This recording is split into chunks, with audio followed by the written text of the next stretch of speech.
Olá, alunos das turmas do segundo ano. Boa semana a vocês. Eu estou gravando mais esse vídeo aqui que serve novamente como uma revisão, dando conteúdo, dando prosseguimento ao nosso conteúdo, né? Na semana passada, não cheguei a postar uma aula de revisão como que eu gostaria de postar, uma série de questões, né, de tarefas, enfim, não houve tempo, eu acabei optando por botar exercícios a vocês.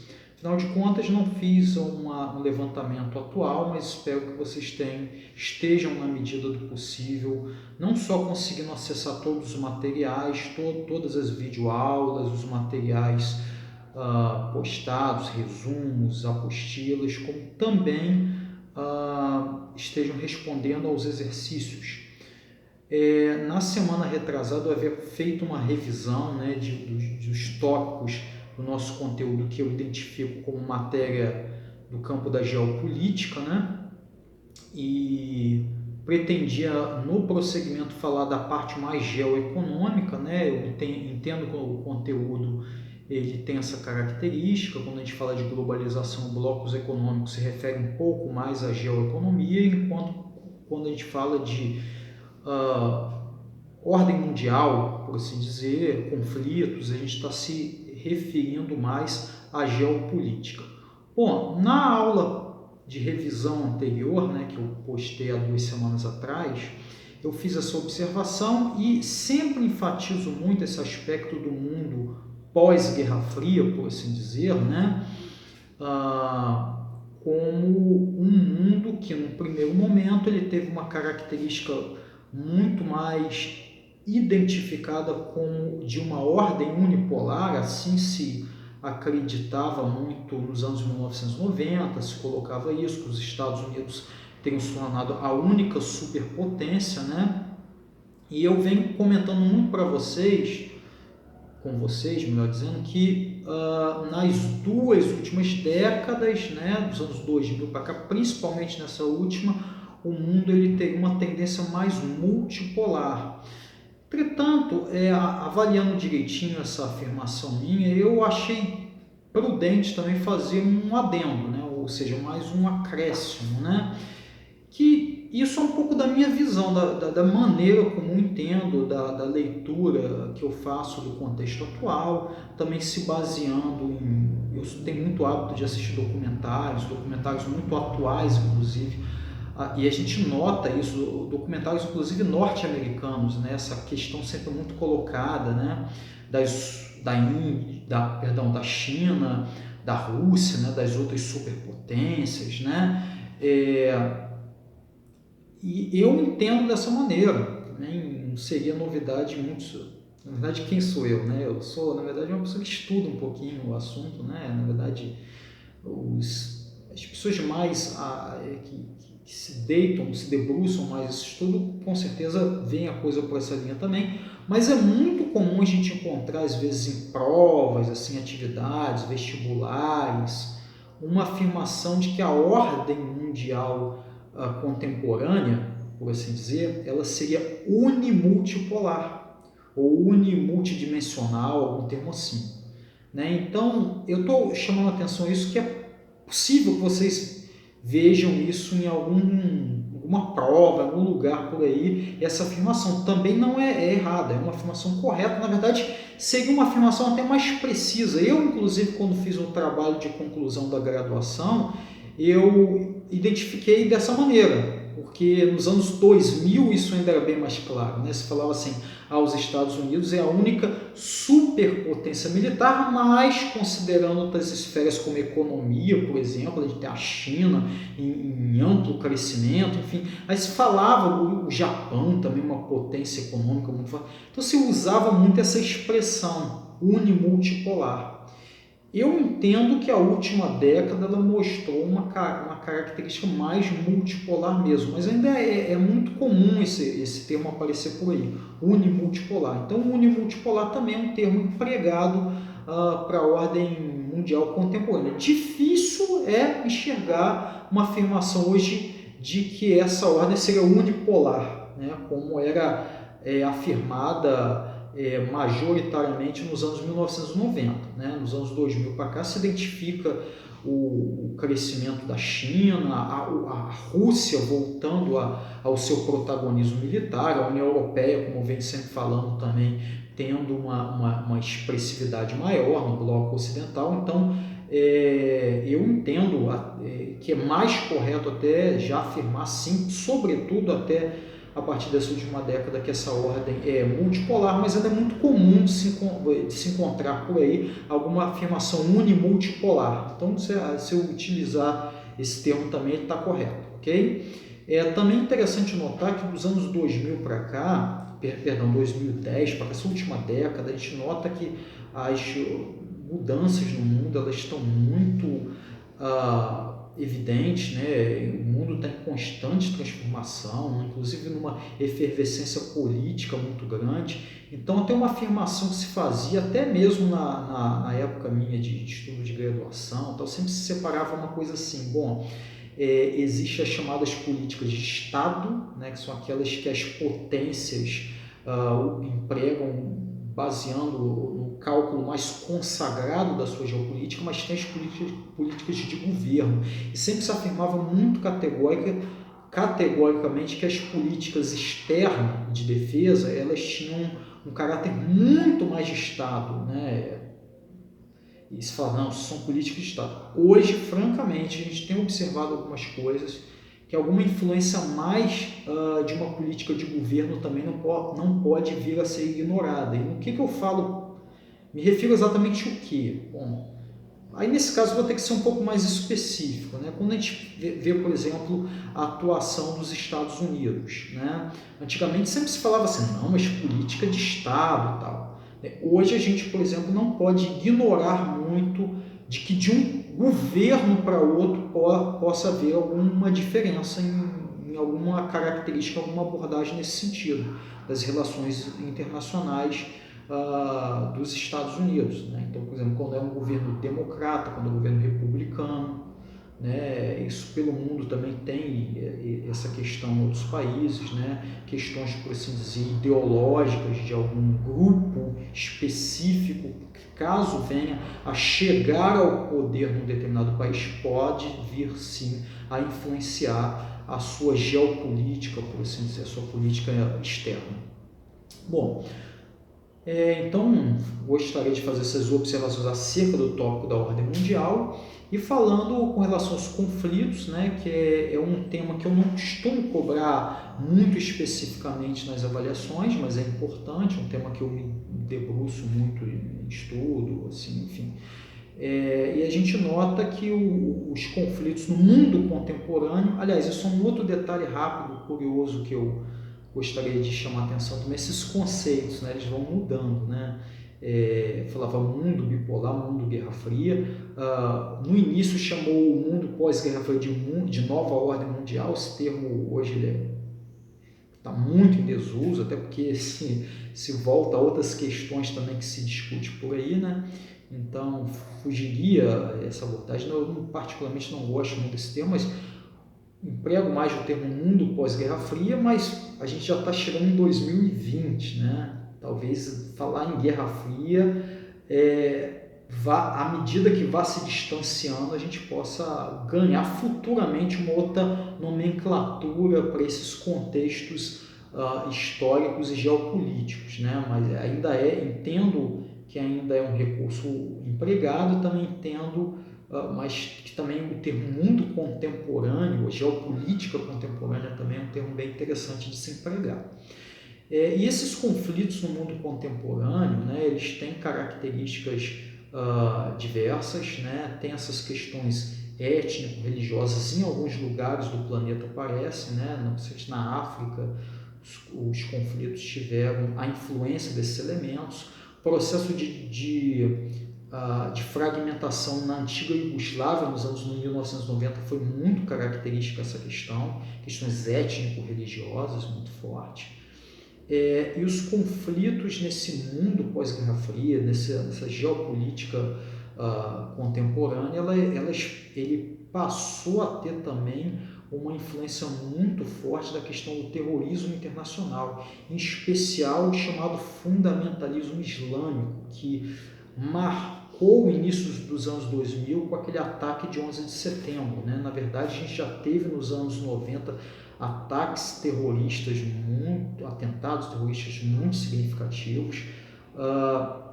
E como que funciona esse negócio? O que seria exatamente o uso do expediente ao terrorismo? O terrorismo é quando um grupo, né, normalmente uma unidade, um agente não estatal, ou seja, não é um país normalmente que faz isso, mas é um grupo que quer inclusive influenciar internamente, às vezes o uso de expediente terrorismo interno também, mas no plano internacional ele é muito aplicado contra potências, né, contra grandes agentes estatais, né, agentes estatais dos grandes estados nacionais, né, e esses grupos não estatais normalmente usam desse expediente da violência de forma sistemática e uma violência descentralizada, né? Que ela chega e pega o seu inimigo desprevenido, muitas das vezes ele é surpreendido,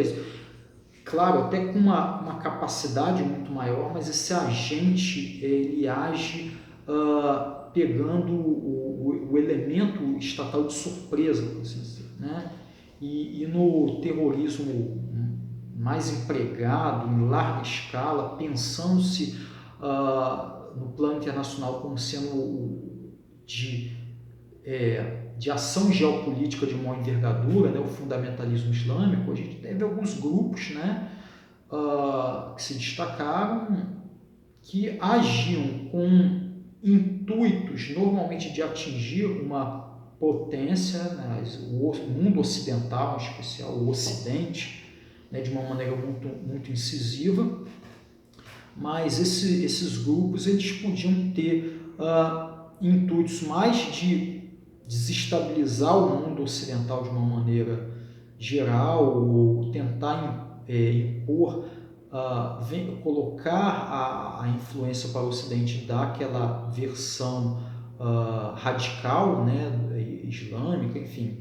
Mas também ela pode vir a ter, né, uma característica um pouco mais de uma formação, né, de por assim dizer, um domínio territorial, como foi o caso que aconteceu com o Estado Islâmico, na ideia de retomar um califado, né, diferente do que você tinha na Al-Qaeda, né, que seria o grupo, inclusive, que perpetrou os ataques de 11 de setembro, diversos outros atentados terroristas no Ocidente. Né? Então, foi um expediente corriqueiro, né, que chama muito a atenção dos conflitos no mundo contemporâneo, e esses conflitos no mundo contemporâneo também se caracterizam, às vezes, por alguma questão não muito resolvida, no sentido de conflitos estatais mesmo clássicos, né, que é essa guerra clássica entre estados nacionais, ou por questões ideológicas que ficaram pendentes, como é o caso da Coreia do Norte, ou questões internas, né, num determinado conflito regional que acabou trazendo a atuação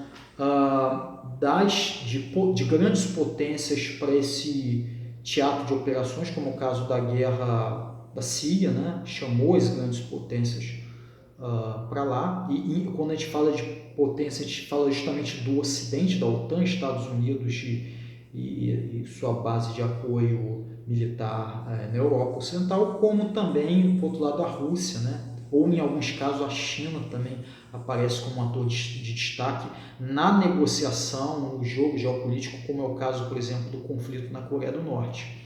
Né? Então, as potências, elas arbitram essas questões, né? Elas sempre são chamadas, de alguma forma, a intervir, né, nessas disputas, nessas questões de conflitos militares ou ameaças de conflitos militares em escala regional, mas que que aquele conflito, por assim dizer, ele pode gerar uma instabilidade internacional maior, essas potências são chamadas a intervir, né?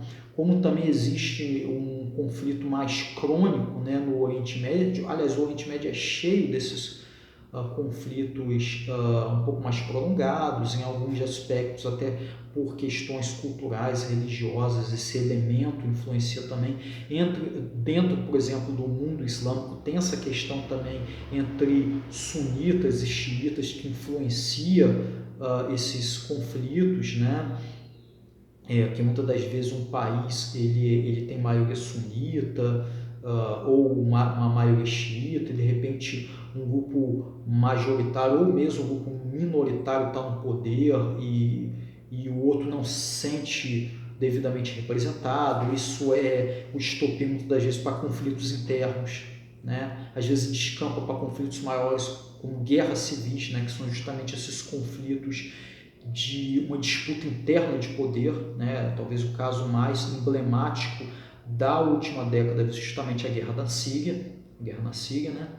E tem um conflito mais crônico, por assim dizer, né? Que volta e meia ele ressurge com uma intensidade maior, que é o conflito entre árabes e israelenses, né? No Oriente Médio.